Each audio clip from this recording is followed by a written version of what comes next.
a round of applause welcoming our panelists. Thank you. Thank you for joining us here today, and welcome. I'm going to dive straight in and talk about, Amine, with you, how you view AI and technology. I know that was someone who's so passionate about preserving ancient craft and empowering women, not just economically, but enabling them to live with a life of dignity. How do you feel about AI and technology suddenly bursting onto the scene, and these marginalized communities who are already left behind are more at risk? How do you feel about it? Pretty much what everybody must have felt when I sat in Rizwan's seat, which is, what is she doing there? Yeah, no, I think I have mixed feelings, like probably many of us in the room do. Yeah. We're definitely part of that generation that still kind of remembers a little bit of the world without technology. And I wonder sometimes if that informs a little bit of how I see the world. For me, one of the major concerns when it connects to craft and when you're looking at sort of the explosion of AI and how it feels like people can't even answer an email anymore without a prompt that tells them, say, sounds awesome. Yeah. So if we're losing basic communication skills, and if this is what we're going to be using AI for, I wonder if we've spent any time looking at the energy demands, which are projected to go up 10x. Within the next year. And one of the data points that I really scares me and definitely keeps me up at night is that the demand for electrical consumption will exceed a country like Belgium's by 2026. So by next year, AI will need that much energy. And I think sitting in a country like Pakistan, which we keep talking about how we're on the front line of climate change, what is it, 8th most impacted? Yeah. And Top Meher, 10. we know, right? I mean, we were all talking about this, that when it comes to climate impact, women are often on the front line, and women within these artisan or traditional, whatever word you want to use, there doesn't seem to be a perfect one, indigenous communities are maybe benefiting from some of the AI impacts, but I wonder if that's short term, because in the long term, there's so many scary changes coming. That's true. And then you look at the other data points, which technology in general, which is in Pakistan, women are 38% less likely to own a phone at all. So we're not talking about smartphones, but just a phone. And 49%, like nearly 50% less likely to use internet on their phones. And the sad part of that statistic is that the major reason for this is, of course, it's economic, but it's basically because the men in their communities and families do not allow them this access. So I think, for me, while AI is exciting, it's as exciting as the next person to see that AI introduce the session was equal parts exciting, but also a little bit terrifying, because you have to look at these things with a lens of privilege. Yeah. So sitting in this room, having an AI introduce the session seems really exciting, but then you wonder about the cost that's coming. That's right. Yeah. That's right. Thank you. Asma, I'm going to come to you in a second, and I want to hear about what Amine said about women owning smartphones and having access. But, sorry, Sumaya. Asma, going back to what Amine said about the cost of climate and women at the front line, you work with food, which is what it's referred to when really we're talking about the culinary art, and that's linked to so many things, such as the use of natural resources and localization, which is where the world is now. How do you feel about the role of technology? Well, I was talking to you earlier about my own existential crisis with AI. Yes. Through a request that I had from an embassy to produce their country's menus. And what happened is that I usually spend hours, if not a couple of days, designing these menus, because I feel so passionate that they should have a personal touch, a human touch, my own creativity in them. But after we had our preliminary meeting, I thought, why not try this GPT and get things moving a lot quicker? And within seconds, I had an answer. Within seconds, that normally would have taken me a couple of days. And is that an existential threat to my personal role as a social entrepreneur? Am I becoming redundant? So, you know, these are the kind of questions that now are at the top of our minds. You know, people say that there's no chance of the human element becoming redundant just yet. It will take another 50 odd years where jobs will start being replaced more and more. But I'm wondering, it could be a lot sooner in No, that's right. But when you're dealing with food, you're also looking at use of water, use of crops, and then, of course, we've seen agricultural land also being replaced. So how do you think that, does technology play a role in documenting any of this, or sort of mapping out how much is being wasted, particularly when you look at places like hotspots like Lahore, where food is such, it's seen as an activity, it's seen as a pastime, really? Yes, yes. Well, I think there are, unfortunately, very little controls right now when it comes to elements such as wastage. Yeah. The Punjab Food Authority, for example, will come in and inspect your premises, Yeah. but they won't actually give you solutions on how to stop that wastage. There are organizations like RISC, for example, that pick up unsold items from restaurants and bakeries so that they can have, they can be delivered to poorer communities that. Right. So there's a sense of longevity in what's being produced. Yes, but there efforts. is unfortunately no organization or government policy that can help with that.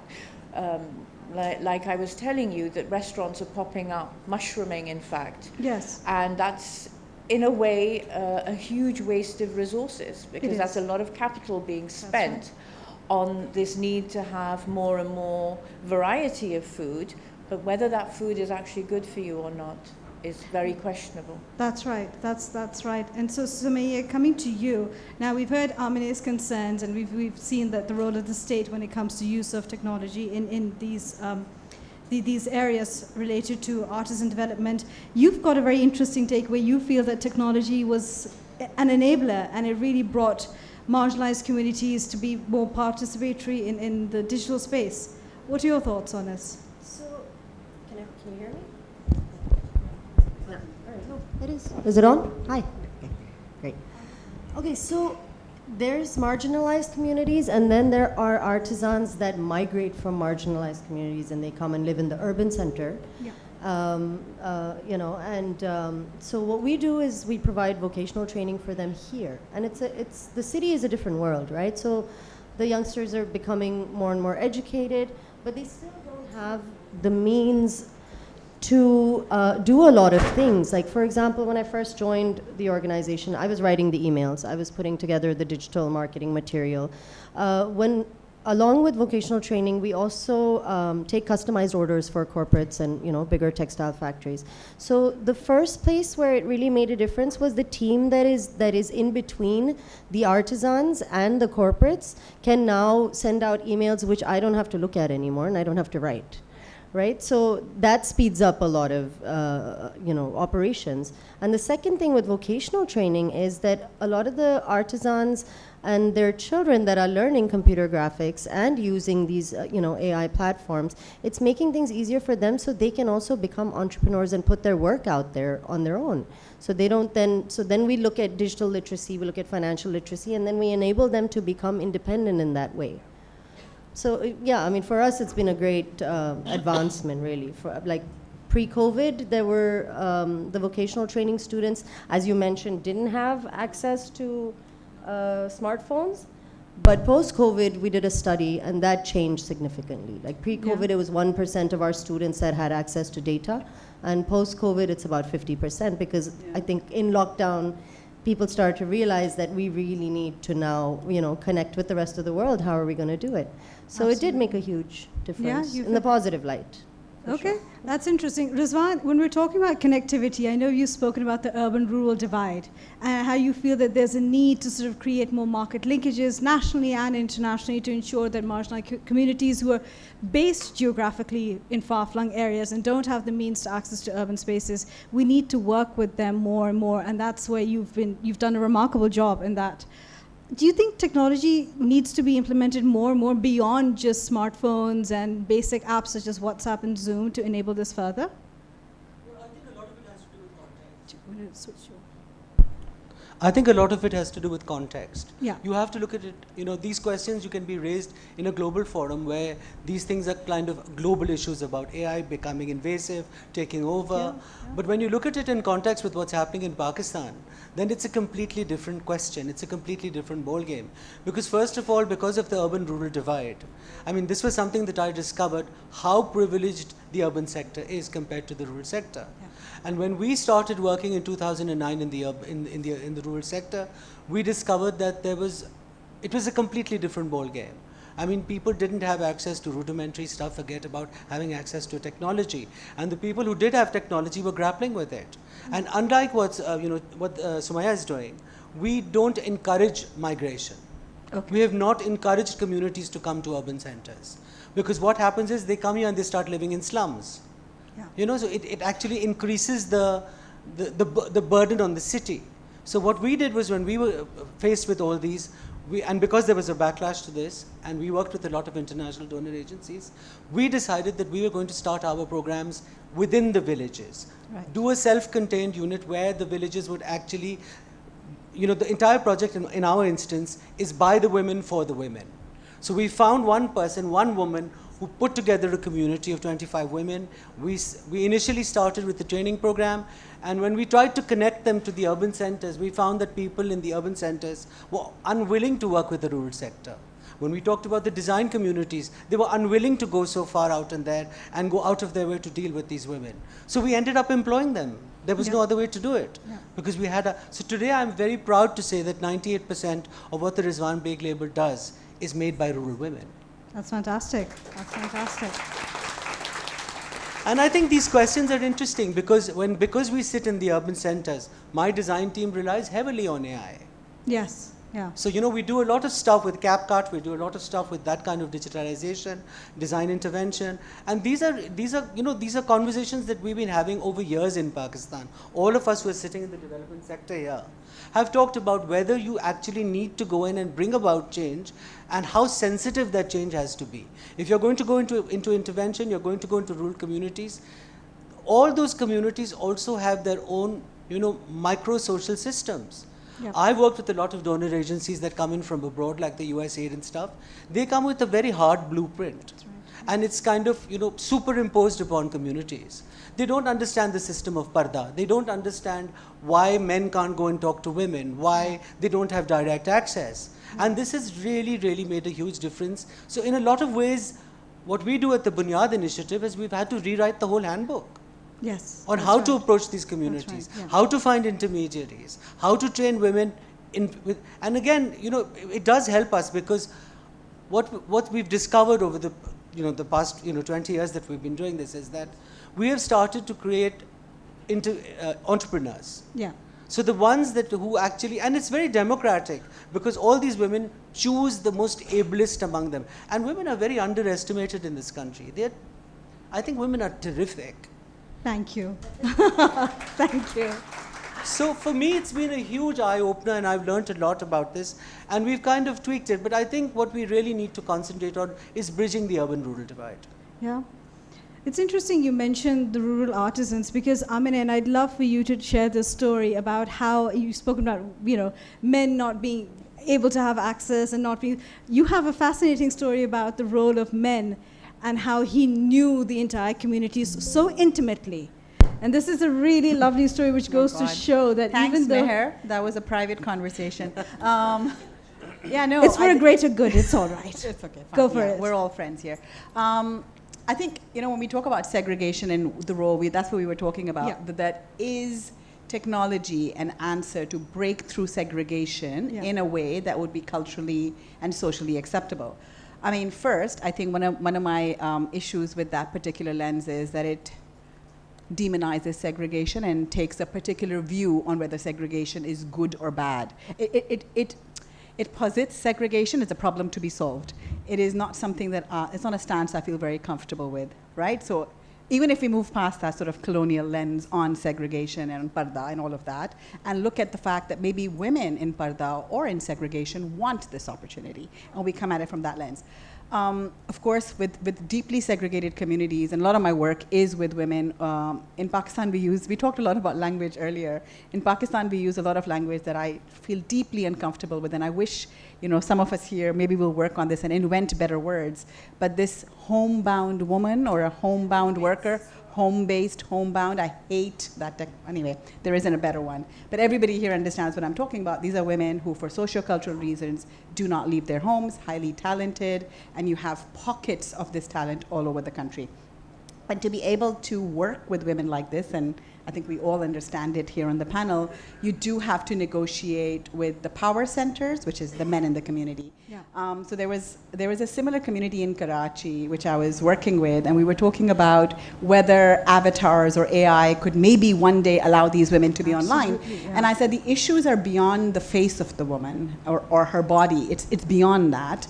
It's this idea that her entire self, her entire identity must be negated and erased.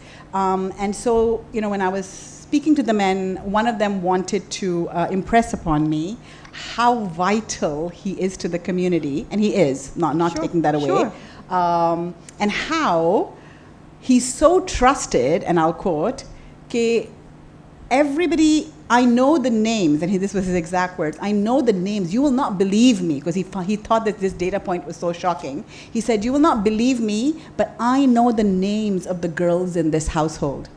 And for a second, I was a bit like, you literally work with them. Why would you like?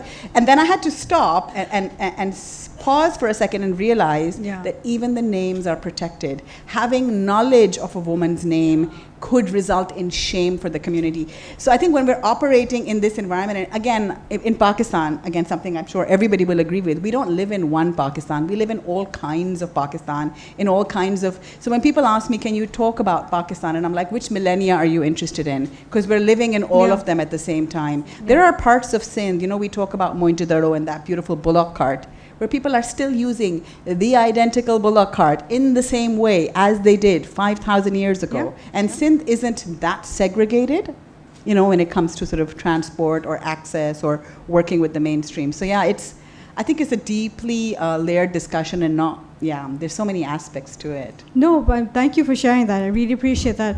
Asma, I'd like to ask you, Amine's highlighted upon the presence of women and not just their physical presence, but their actual sort of their creative element of it.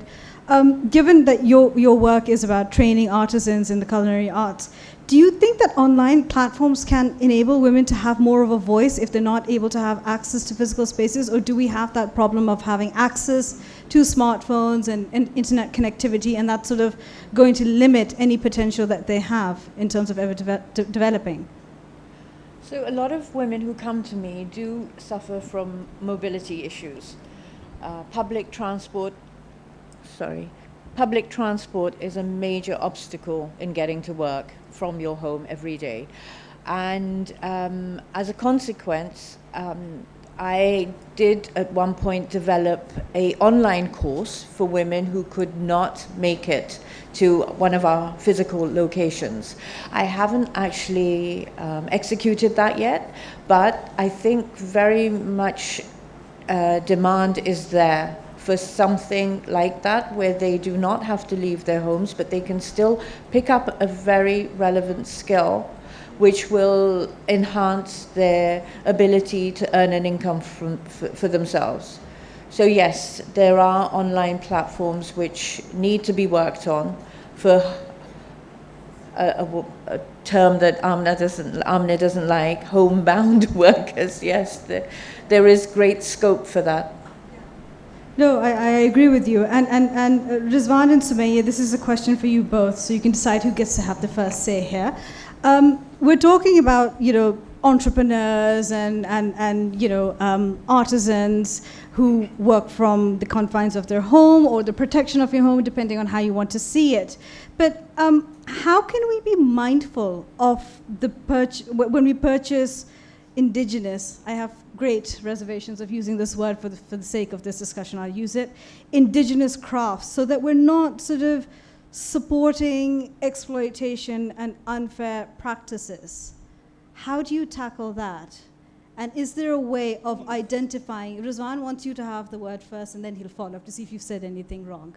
So go for it.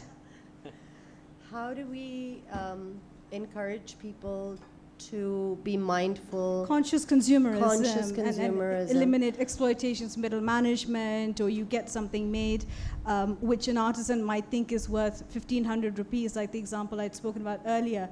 An artisan, and I strongly suggest everybody look her up, Naseem Bibi, who lives in KP, and she makes the most stunning pulkari shawls. And it broke my heart when I asked her how much these were for, when she said 1,500 rupees. 1,500 rupees only for an entire shawl which was hand embroidered, and it takes months to make. Now, if I were to buy that, I think I'd be committing a crime. But on the other hand, because of her location, because of the culture she was operating in, she had no choice but to sell that and earn a living. So how do we grapple with that? What do you think the solutions are there when you talk about it? Do you think we should enable them to have a presence online? Do we train them? Do we create market linkages by bringing them to urban centers? But as Rizwan very correctly pointed out, that's difficult. We absolutely need to create more platforms to bring them online. And Amine is really the, the person who brought this awareness. Yeah. I remember when we had, when I joined RLCC and we started costing things, I reached out to her and I said, Amine, how do I make this fair? And so there is, a fair trade certification. There is calculating wages for these women according to a certain equation which keeps in mind minimum labor wage, which keeps in mind fair remuneration for their work. So when it comes to consumers, going out there to buy craft, yes, look for local crafts that have this ideology behind what they're doing. But it's also not that easy because the markets are flooded with. Look at the type. Have you been to Zainab Market? Yes. Yeah. Yes, yeah, I have. We've been going there all our lives, right? Yeah. So how do we really, bridge that gap? Maybe Rizwan could. Well, I have a different take on this. I actually found this. This is my actual experience. That despite the fact you found a really beautiful pulkari at 1,500, no one will buy it. Right. Yes. Because people want to buy a 7,000 Hussein Rehar machine-made piece. Thank you. Yes. This is what people's mentality it is. Yeah. And I think this is a lack of awareness. And this whole thing, because anything that's made by handicraft, unfortunately, of years and years of misuse of the word handicraft, which I hate, is actually relegated to being some kind of a, item you pick up when you're on holiday. I went to London and all I got was the shitty t-shirt. It's like one of those things where people are encouraged to buy this, and I think it all comes down to the consumer. Now, unlike what happened in India when Gandhi sat on that loom and created khadi, khaddar was all the rage. Everybody was wearing khaddar. It became a fashion statement. So there's also a big problem with state patronage and what individuals do. Collectively, we can do as much as we want, but unless there is an active platform by people who have a voice. When we talk about social media, we talk about influencers, we talk about people who are like famous actors and actresses who get followed. They don't want to wear that. Yeah, no, you're right. So everybody wants to absolve themselves of the responsibility. And I keep using the word, there's a lot of talk about sustainability and, provenance and stuff. I think the right word should be responsibility. Absolutely. You have to talk about responsible fashion, responsibility to your communities, about developing communities. One of the reasons why I'm not a great proponent about home-based, people who have little mobility, because of the way we approach this, and because we studied this for a long time, we decided we were not going to have women from outlying areas drive all the way or bus themselves into the city of Bawalpur, where we had our first training center. We said, we will come to you. Yeah. So we went to those villages, we found a place with the Veda and the Sahan and the Char Kamre and the Matka and all of that. We sat with them, we said, you put together your 25 women and we will work with you there. Right? But what happened was every woman who used to come, and still, it's what I call the servitude of the round embroidery frame, where one woman in one house is feeding the kids, cooking the husband's meal, and sitting there in her spare time, where she should be resting, she's embroidering that piece of fabric. Yeah. And it's in isolation. It's this solitary, lonely work to earn a basic rudimentary living. Yeah. So what we did was we started to work for communities. We said, within the confines of this town or this village, why don't you all come and create a community? 25 women come there. They bitch about their husbands and their mothers-in-law. They bring their children who come and play outside over there. Yeah. And there's a sense of community, a sense of belonging, a sense of meeting with each other and creating a sisterhood. Yeah. No. So for my experience is very different. These are people who are obviously very, very accomplished in what they do. But when we physically went to these villages and sat there, the first thing that was glaringly obvious was the urban, rural divide. Secondly was how the government is willing to give millions of dollars to set up industry. They will not give you 5 lakhs to set up a small industry. Sure. They will not pay for a loom. They will not pay for a kiln. Yeah. I mean, the whole Hala is an example of how the kiln workers have slowly become redundant. And what's happening is everything that is handmade and precious is slowly becoming obsolete. Right. Now, these are the concerns that concern me more than AI. Yeah, no, absolutely. And I think that's very important to highlight that. AI is there, but it should be there to enhance, not replace. But we're not even there yet. Asma, Amine, thoughts? Asma, go ahead. This idea of community spirit, this sisterhood that develops by bringing women together is something I very much agree with, because there's security in numbers. So I have found that with my mohalla kitchen and bakery concept, there is far more excitement to build each other up. And that is in the walled city of Lahore. It's a new concept that we've developed where we're taking the culinary training to grassroots level. Right. So that we can eradicate this problem of public transport and childcare issues and in-law issues. So we're bringing you the training in your neighborhood so you have the perfect conditions to learn a new skill. And it's really working. They are getting together, they are supporting each other. One is taking care of getting the kids from school on behalf of them all. So, these things, if you give women these opportunities, they can do amazing things. It's just that they do not get the opportunities, they do not get the infrastructure. Yeah. And so the wage earning is left to the man. And with the inflation problems that we have, with the women being stuck in the char diwari that we have, there are ways out, and we can do it without getting rid of the parda system or the other cultural obstacles that we have. This is really interesting, because while we're talking about AI and technology, we're actually sort of dealing with a different context, as you had said. Amine, your thoughts? Yeah, this is a great conversation. Just a couple of things. I want to go back to what Rizwan, you were saying about brand, right? This idea that people will buy print because it's been made sexy, cool, desirable, whereas everything else that's made by hand is daqiyanusi, old, kind of boring. But look at Sumaya, right? Like, who doesn't want to look like that? So I would challenge everybody to revisit their ideas about this. So that's a big part of what I try and do, right? When people ask me, they're like, what are you trying to do with poly? I'm like, make craft sexy again? I don't know what to say, but that's really it. At the consumer end, I know we put a lot of pressure, and I agree with that pressure, this idea that fashion should be responsible, people should care about, how makers live. At the end of the day, you put that garment on your body, and if it's made with bad juju, I'm sincerely convinced that it will harm you. So I believe in all of those things, right? But obviously, it's very easy to dismiss me as like, left of center, not at all, a little bit hippie. I'm just saying in the mainstream. Yeah. So I feel like fine. So then what they want is, a couple of years ago, I was looking for a sustainable fashion influencer, and I couldn't find a single one. And you know what you were saying, Rizwan, about trying to, work with people like that. It's so very hard. But I did want to say I have a slightly different experience to you, Rizwan, and I'll agree with Sumaya here. The transport cost is so high that I don't really know anybody who's busing people anywhere. We do have to go on sites. All of us have to work on site.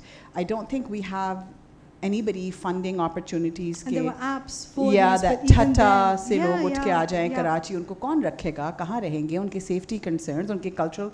I think it's just that when people have chosen migration, that's the kind of communities RLCC is working with. You haven't encouraged it, you're just helping them, now they're here. We're bridging Whereas, that gap. exactly. And kind of a final note on consumption, I think this goes, Asma, to the whole food conversation as well, is how do people consume, why do we consume, what are we putting into our bodies?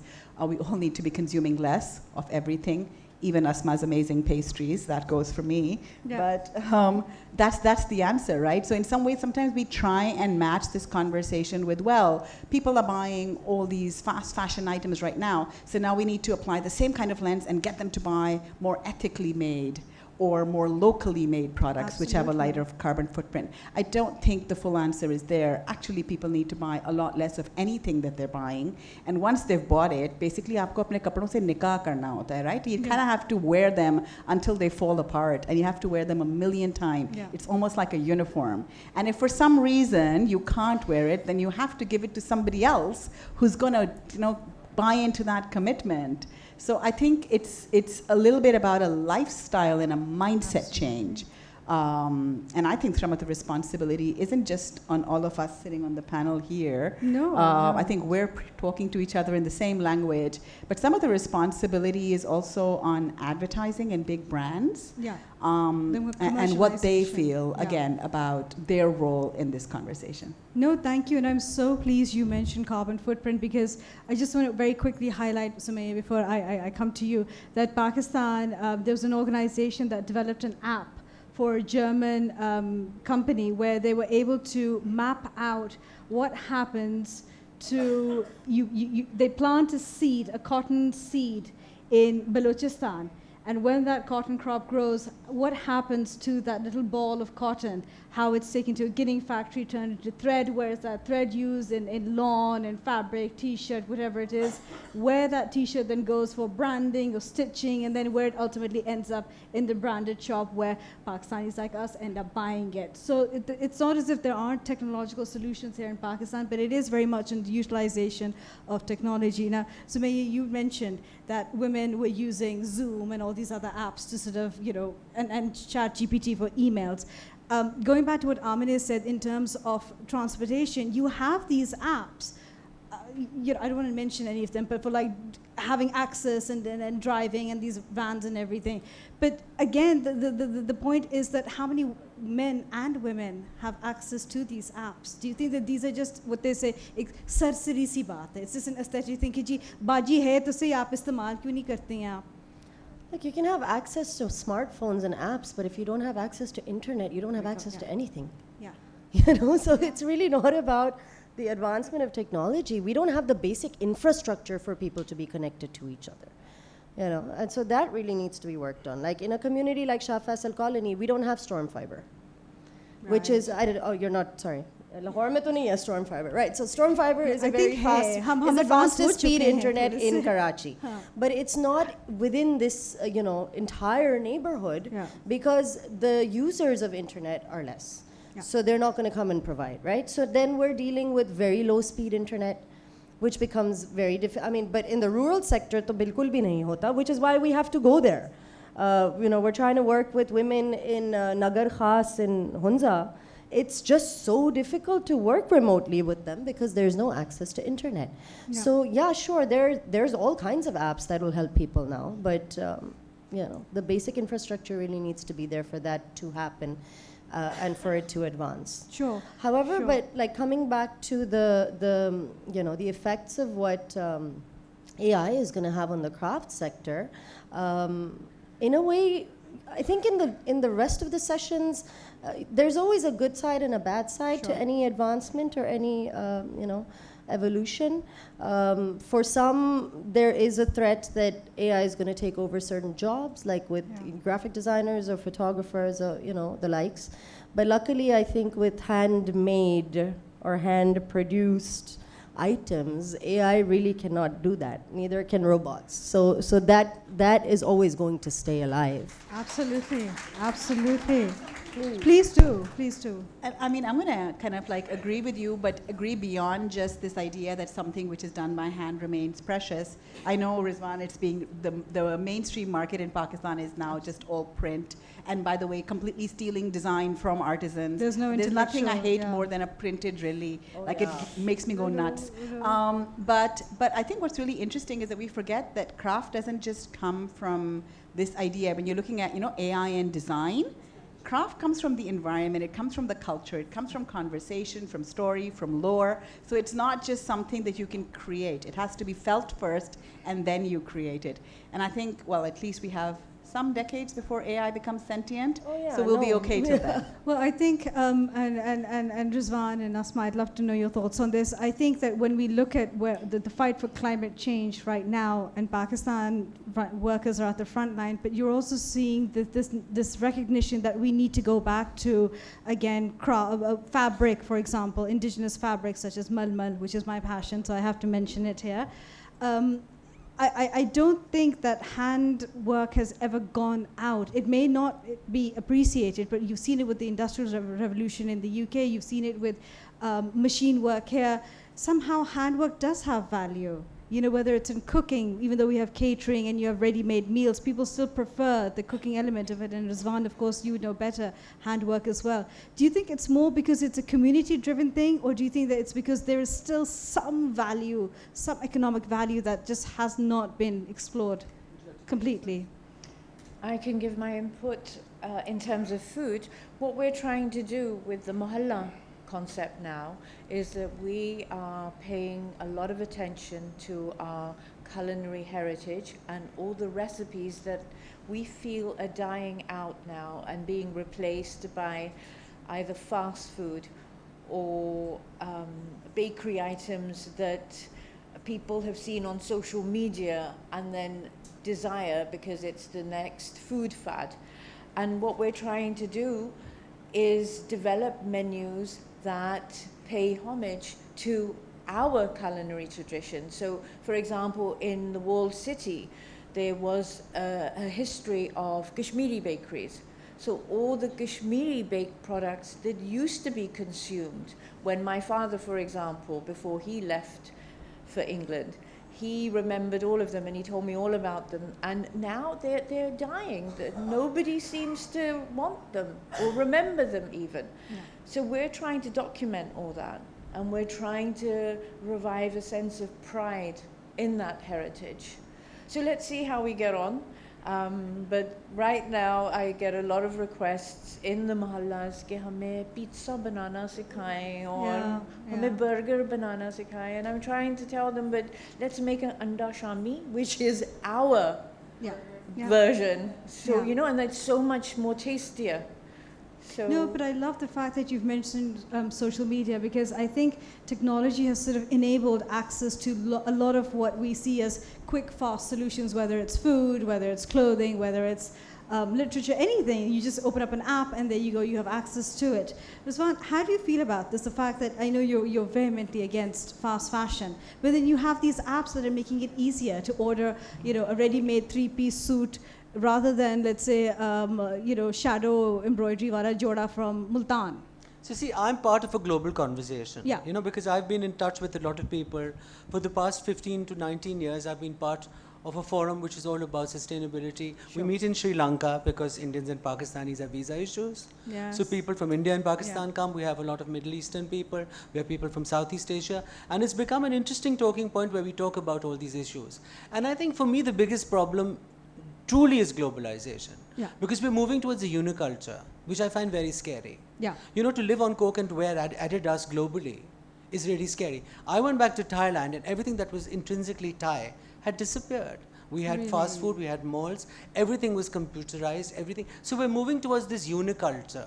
Yeah. And everything that made us different and unusual and special is lost. And, you know, everybody talks about homogeneous, which I think is a khichdi basically. Yeah. I prefer, you know, everybody says there's this mixture of cultures and there's this global I prefer to use the word salad bowl, where every ingredient is there, but we're tied in with the same dressing. You know, to give you a food context.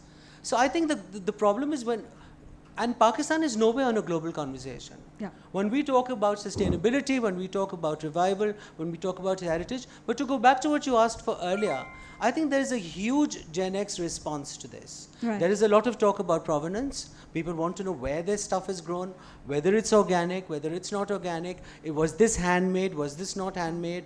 Issues like Palestine and Gaza have been taken up by kids as young as 15 and 16. Yeah. There are protests globally. I think there is a new kind of revival. And the reason reason I'm against fast fashion is because half of it ends up as landfill. Yes, it does. I That's mean, right. it's data where, companies like H&M and Mango have taken all their clothes and used it as landfill. Yes, that's So right. I'm not a great proponent of fashion, fast fashion. No, I I think precious, handmade, and I think it's what you said earlier, Amine.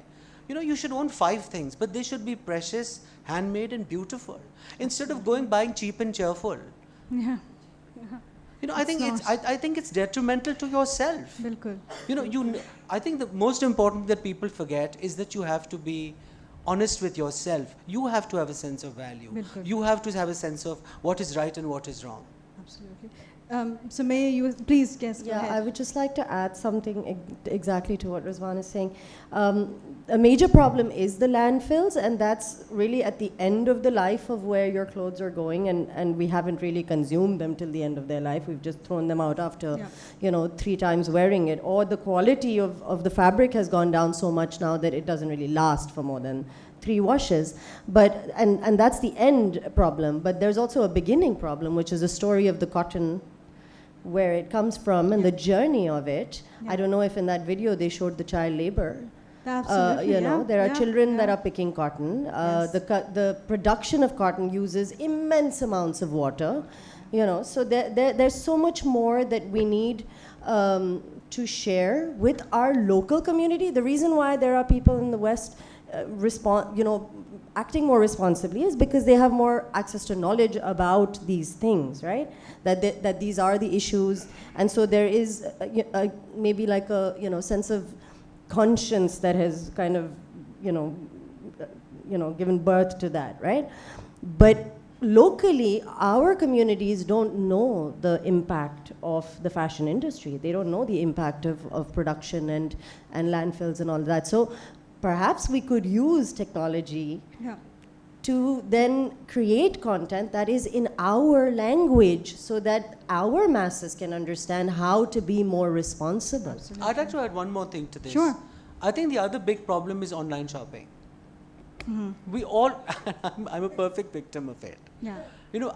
All of us buy stuff we don't need. Absolutely. And we buy it because it's inexpensive and it's on sale. Mm-hmm. I think sale is it's a 4-letter word. Yes. Yes. Quite literally. Yes. This whole thing about sale, it's because it's on sale. Yeah. And in our experience, whenever we run a sale in the store, we sell out. Yeah. It doesn't matter if it's priced at the same.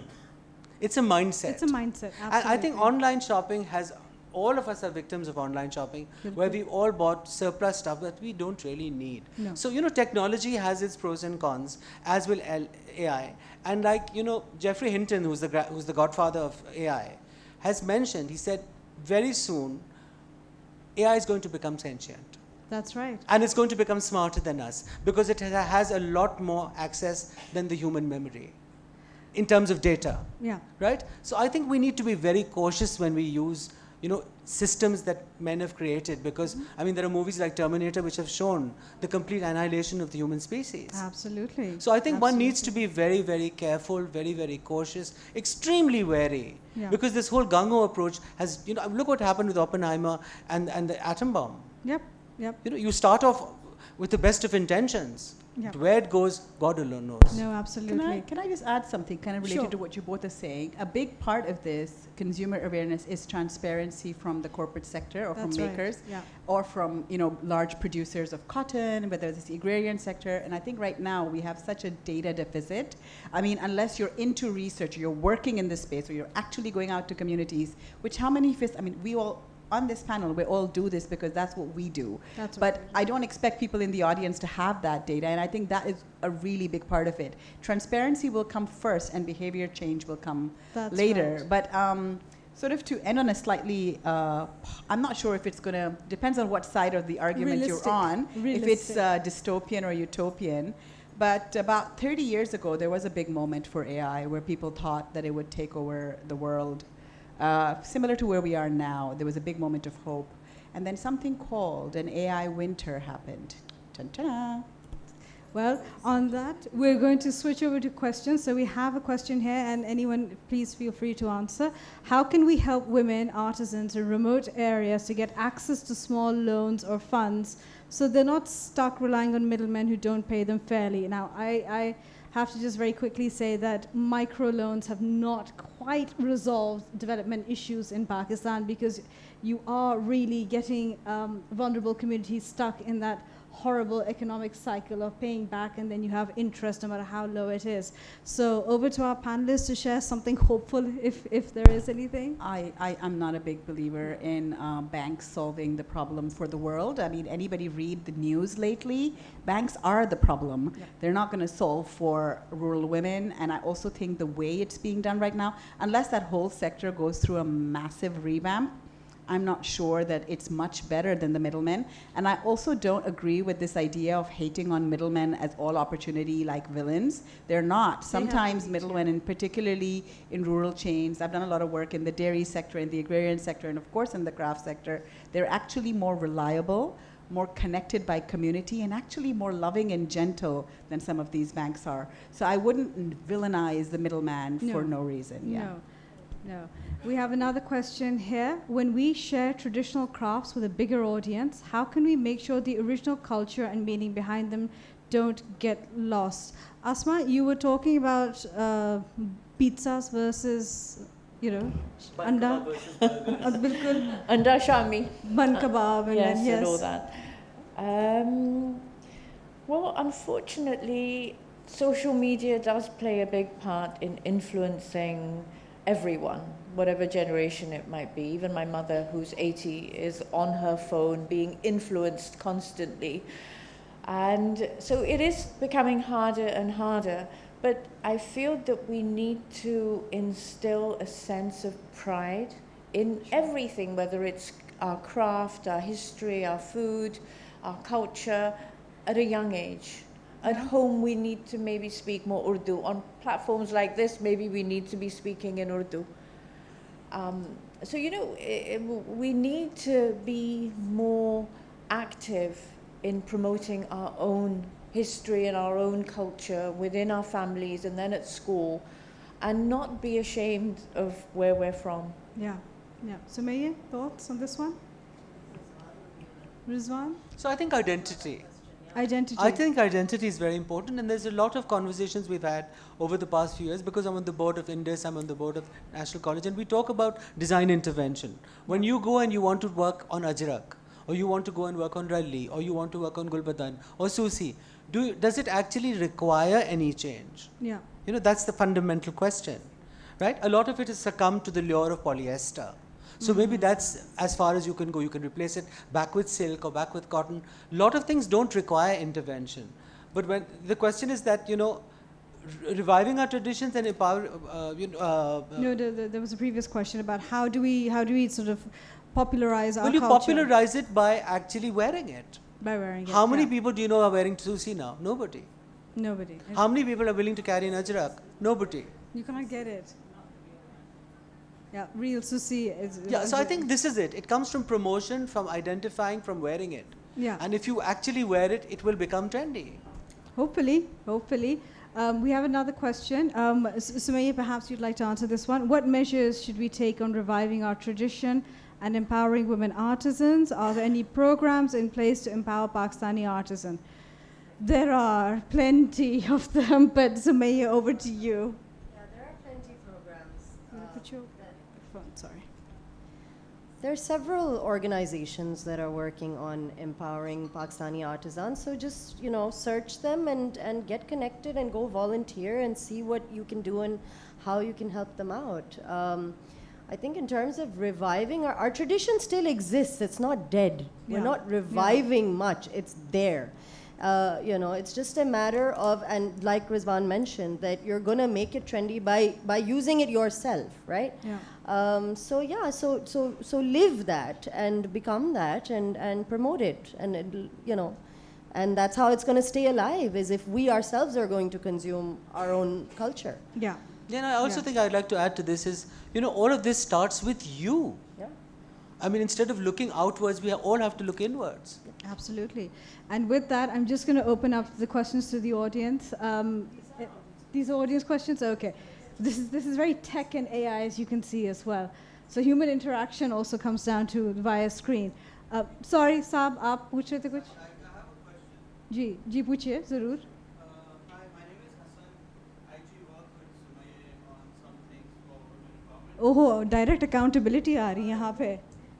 ये मेरे भांजे हैं जी बोलिए. अच्छा family politics भी आ रही है तो खानदानी मामला बन वर्क गया. With Sumaiya. So one of the things I've started a project around women empowerment, taking pixel art and converting it to cross stitch because it's a lot of Fantastic. similarities there. And one of the challenges is that hey, we talk about fair trade and paying certain people a certain amount. Now what happens is that brings the price much higher than what would be made by traditionally a machine. So how and because those products don't sell because of their higher price, the women also don't end up making money. So how do you strike a balance between fair trade and actually having a market in the end? Because at the end of the day, the people are the ones that are going to drive demand, and if they're not willing to pay, then at the end of the day, the women also don't make money. I'm going to take this because I want you to leave your khala alone. Yes. And I'm just Conflict of interest. I can't answer. COI, yeah, we're declaring Yes. a COI. No, I mean, I think that's a really good question. It's absolutely what we all grapple with. My personal view on this is that I think the problem goes the other way. We just spent about 10 minutes talking about how easy people are to influence, right? And how we can't get away from social media. So it's amazing. In these conversations, I think you're holding these two tensions in value. Like, people are actually very easy to convince. So many of our lifestyle patterns did not exist even as much as 5 years ago. Some big corporate decided to convince us that that was the right way to live. I think our problem tends to be that we don't have the kind of budgets that, say, other corporations do. But then, like Rizwan mentioned, my hope comes from movements like BDS, right, where these small individual decisions that many of us have taken, for example, related to boycott, are beginning to have global impact. And does that mean the world has changed, the war has stopped, people are not dying? No, it doesn't. But it does mean, hopefully, for the individuals who are part of this, sort of movement, if you will, that you're sleeping better at night and that you're influencing others. In terms of artisans, like, I actually encourage people when a lot of the time, so we work with about 1,700 individual artisans, as well as about 125 small businesses like yours, Hassan. You and I are talking after this. And one of the things is that when these businesses come to us, they're often underpricing. So the first thing I do is fix the price. And I'm always saying, make it higher. And they get anxious. They're like, nobody's going to buy it because, yes, Pakistan is a very price-sensitive market. We're going through one of the most difficult economic periods. But I sincerely, and 9 years strong, it's not been a problem. Price isn't quite the problem we think it is. I have another solution. So in our case, when we've had these, and because I retail a lot, and my brand actually, 98% of what the label does is based on we working with rural women. So we work with scale. We take the amount of embroidery and we reduce the scale. So we'll either do it on a small batwa, we'll do it on a phone cover, or we'll do it on the edge of a napkin or on the border of a serviette. So what you do is you actually use the scale to reduce the amount of labor hours and change the object on which you're embroidering. Instead of doing an entire jacket in that, which also has a market, by the way, you'll find people who will actually pay that kind of price. Because we had a similar problem when we worked with Palestinian embroidery. I worked with the Jordan River Foundation when I was in the Middle East, and Palestinian cross-stitch embroidery is famous globally. They do a lot of cross-stitch. And then they started working on smaller pieces because as opposed to doing an entire jalabiya in cross-stitch, they decided that they were going to do small cases, and we learned from them. So they do small pill boxes with embroidery on it because cross-stitch is very laborious and it's all based on the stitch and the number, it's worked on the grid. So this is how one way you could do it. Also to add to this, in your case, you add value by creating products. So you're making, specific frames and their specific sizes. So he really can't play with scale because they're art pieces. But you can create products and apply the same. And so that one product is not going to support that artisan. You have to create a line of products that is going to support all of those artisans, right? So that's how you need to think about it. And another thing about pricing, I learned in some documentary that 80% of the sunglasses in the world are created from the same factory. Yes, they are. Right? Yeah. So it's just a matter of the same guy selling it at Boat Basin for 200 rupees and Prada selling it for $500. It's the same sunglass with a different name on it. So who you're selling to and how you're selling it is all the difference. You can sell it at any price. Luxury is pretty much a concept that and you're also selling. it's a certain philosophy. You do bread, butter, and jam. So you do bread and butter, which sustains you, and then you do jam, because jam is more expensive to sell than bread and butter. Yeah. Thank you to our panelists, Amine, Asma, Sumaya, Rizwan, and our audience for participating. We'd like to thank our sponsors, especially UBL, ABL, My Backpack, Mr. MK Books, Franklin Covey, Kefiat Publishers for making this event possible. Please do share your thoughts on SOT events and do visit our exclusive Magnify Science exhibit. Thank you.